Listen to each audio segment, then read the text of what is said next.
Now I create Excel dashboard to analyze sales data. In category column, I have added men and women data. In products column, I have added 2 products for men and 2 products for women. Month column shows the sales of each column. In stock column, I have added total number of quantities.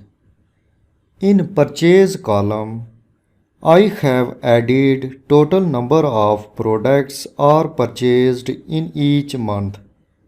In column F, I add the price of each product. Click Price of Products sheet. There are 4 products with its price. Active Data Table sheet. Active Cell Reference F1. Type Price of Product. Press Enter key. Extract the data by using VLOOKUP function.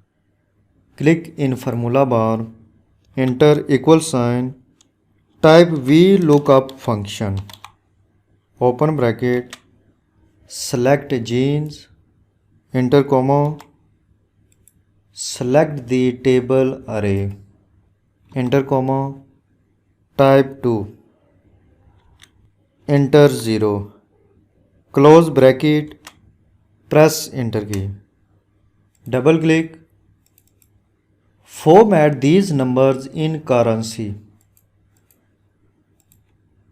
Now I calculate total revenue of each month.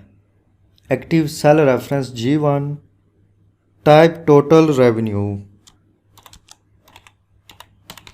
Press enter key. Click in formula bar. Enter equal sign. Click cell reference E2.